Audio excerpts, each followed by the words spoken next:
Hello everyone, welcome to our classes. हम लोगों ने ऑलरेडी क्वेश्चन नंबर 75 तक हम लोगों ने डिस्कस कर लिया था। आज हम लोग उसके आगे बढ़ेंगे। क्वेश्चन नंबर 76 क्या है?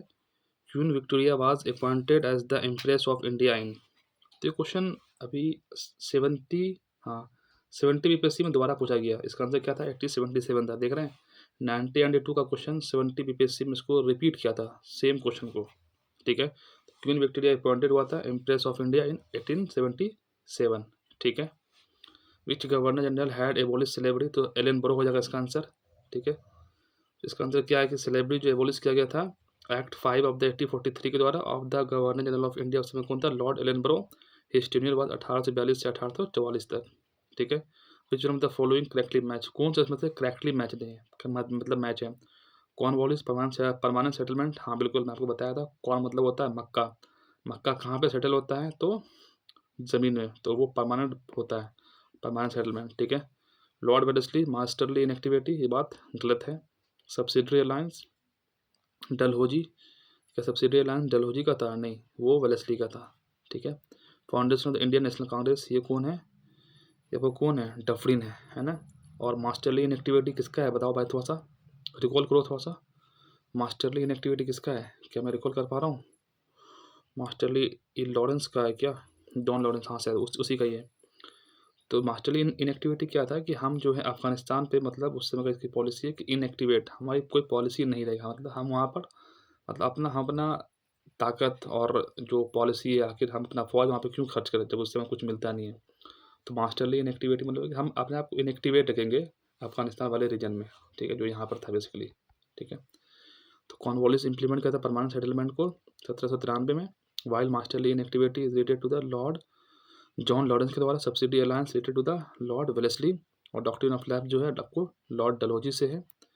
ठीक है, और क्या है? ए होम जो है founder of the Indian national Congress होता है 1885 में। ठीक है, इसमें से कौन सा इसमें तो करेक्टली मैच नहीं है? कॉर्नवालिस परमानेंट सेटलमेंट, बिल्कुल सही बात है। वेलेस्ली सब्सिडरी अलायंस, ये बात बिल्कुल सही है। डलहौजी डॉक्ट्रिन ऑफ लैब, सही बात है। कैनिन मास्टरली इन एक्टिविटी, नहीं भाई, वो क्या है? जॉन लॉरेंस है।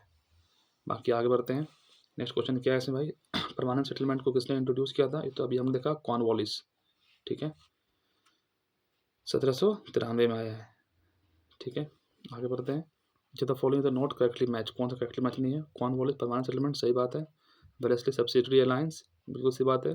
Lord Hastings second Anglo Maratha war, नहीं, सेकंड एंग्लो मराठा वार कब हुआ है? ये आप देखेंगे 1802 के आसपास है। तो ये आपको लॉर्ड हेस्टिंग नहीं है, थर्ड एंग्लो मराठा वार में लॉर्ड हेस्टिंग है, ये बात हमने पढ़ा भी है और मतलब ध्यान भी रखना चाहिए आपको। ये आपको किस में होगा? लॉर्ड वेलेस्ली के समय में होगा। ठीक है, Lord William Bentinck 17th regulation 1829, क्या वो बेंटिक है? इसमें तो कौन सा इसमें करेक्टली मैच नहीं? एक तो जो करेक्टली मैच नहीं है वो तो ठीक है, कौन सा मतलब उसका सी है कि बिल्कुल बेंटिक ने बैन किया था सती को, तो वही है 17th ऑफ रेगुलेशन ऑफ 1829। ठीक है, याद रखिएगा इस चीज़ को। सेकेंड एंग्लो मराठा वार 1803 में होता है, 25 में होता है। इस समय कौन है गवर्नर? वेलेस्ली, अभी मैंने बताया। और क्या है इसमें भाई? और इसमें क्या है? इसमें आप देखेंगे, इसमें तो बेसिकली क्या है इसमें जी? थर्ड एंग्लो मराठा वार जो है 1817 से 18 तक रहता है, took place in the reign of the Lord Hastings के समय में। डिफीट किया था Maratha in the third Anglo Maratha war में। लॉर्ड हेस्टिंग ने एबॉलिश किया था टाइटल ऑफ द पेशवा, ये बात याद रखिएगा। और मर्ज किया था all the region of the Peshwa Bombay presidency. ठीक है, apart from this company to cover the political authority of the Bundelkhand, Malwa and west of India. ठीक है, नेक्स्ट क्वेश्चन क्या है? When was the Peshwa abolish? तो 1818। कब भैया? 1818। कॉपी पेन है तो इसको लिखिए, जरूर लिखिए इसको, बहुत इंपॉर्टेंट है ये।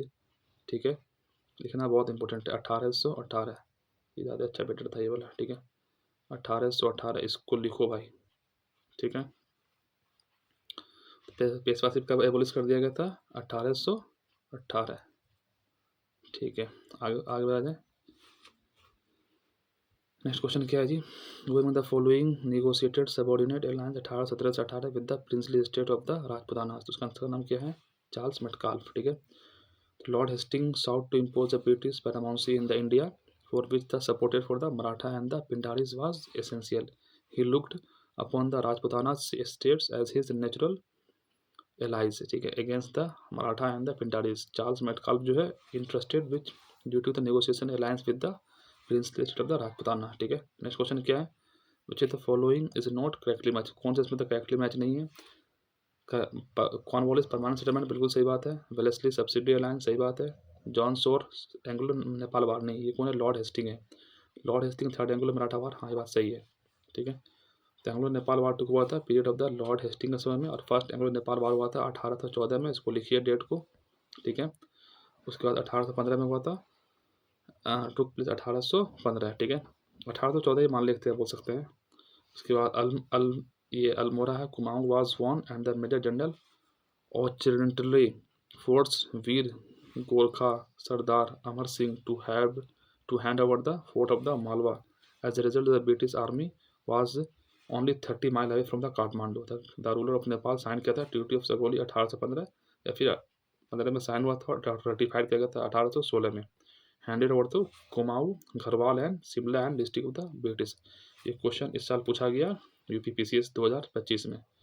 ट्रीटी ऑफ सगोली के बाद कौन कौन से डिस्ट्रिक्ट को उसको मतलब दे दिया गया था ब्रिटिशर को उस समय, ठीक है। क्वेश्चन 85 क्या है जी, कौन सा इसमें करेक्टली मैच इसमें से है। Lord Ellenborough annexation of Awadh, क्या annexation of Awadh Lord Ellenborough है, नहीं। Lord Dalhousie annexation of Sindh, नहीं, वो तो एनेक्सेशन ऑफ सिंध कौन करता है, एलनबरो है वो, ठीक है। एलनबरो सॉरी एलनबरो क्या एनेक्सेशन ऑफ सिंध, सिंध का एनेक्सेशन कौन किया है, सिंध 1843 में है ना, नहीं सिंध नेपियर है, चार्ल्स नेपियर है, एलनबरो नहीं है, ठीक है। Lord Hastings fourth Anglo Mysore war, हाँ ये बात बिल्कुल सही बात है। फोर्थ एंग्लो मैसूर वार 1799 में होता है, 1799 में होता है, ठीक है। और उसके बाद ये ख़त्म हो जाता है पूरा टीपू सुल्तान, ठीक है। लॉर्ड एलनबरो के, हाँ सिंध को एनेक्स किया था ये, ठीक है, 1843 में, मैं सही बोल रहा था। लॉर्ड एलनबरो सिंध को एनेक्स करता है 1843 में, ठीक है। तो नेपियर किसको एनेक्स करता है, नेपियर कुछ करता है, ठीक है, देखते हैं अभी। लॉर्ड सॉरी, तो मतलब शायद मैं इसमें आपको गलत बताया, तो एलनबरो ही एनेक्स करता है सिंध को। लॉर्ड डलहौजी तो एनेक्स करता है अवध को, चार्जिंग द मिस गवर्नेंस में। और Lord Wellesley fourth Anglo Mysore war, और लॉर्ड हेस्टिंग जो है थर्ड एंग्लो मैसूर वार 1817 में होता है, ठीक है। तो नेपियर किस पे था, चलिए इसको कुछ ना कुछ नेपियर कुछ ना कुछ तो किया है। सिंध है ना, ये क्या है, सिंध, सिंध है, चलिए ठीक है, मैं इसको आपको नेक्स्ट वीडियो में आपको बता दूंगा। चलिए आज के लिए इतना ही, okay, take care, bye bye.